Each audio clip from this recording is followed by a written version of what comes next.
ახლა რო ავიღოთ თოვლის პაპას ფენომენი საერთოდ. სანტა კლაუსი წმინდა ნიკოლოზი არის, რომელიც შალვამ ახსენა და წმინდა ნიკოლოზი შემდეგ მარკეტინგულად რაღაცნაირად გადააკეთეს სანტა კლაუსად და ახლა ვხედავთ ამ წმინდა ნიკოლოზის ესე ვთქვათ მარკეტინგულ სახეს, რომელსაც უკავია ხელში გაზირებული, დატკბილებული სასმელი და ამბობს ამის გარეშე ახალი წელი და ბედნიერება არ გექნებათ. ხო გინახიათ არა ეს? და ყველას ჩარჩენილი გვაქვს რა ეს. ასეთი თოვლის პაპასი არავის არ ჯერა. და სასაცილოც იქნება, რომ ასეთის გუჯეროდეს. მაგრამ წმინდა ნიკოლოზის ალბათ უფრო გუჯერა.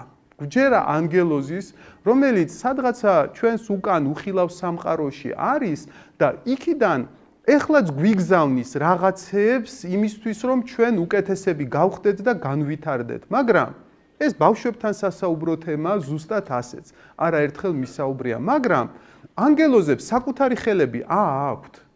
არა აქვთ საკუთარი ხელები. სამაგიეროდ მათ შეუძლიათ ჩაჩურჩულონ მშობლებს და მშობლები ამ ჩურჩულს გრძნობენ აი სადღაცა ზურგის, აი აქ სადღაც იგრძნობა ეს ანგელოზების ჩურჩული ამ ადგილას.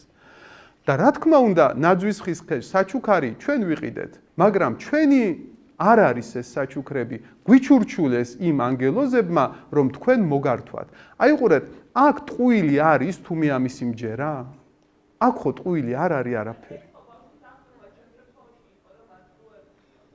რატომ? ახლა შეგვიძლია მე მჯერა, რომ ეს საჩუქრები, რომლებიც მე მოგიტანე, ჩაჩურჩულებული იყო წმინდა ნიკოლოზის და აი ამ ანგელოზების მიერ და ჩემი ხელით არის მოტანილი, რა თქმა უნდა, და რაშია ტყუილი? იმან მომატანინა, ხო გაგახარა იმან ჩემი ხელით?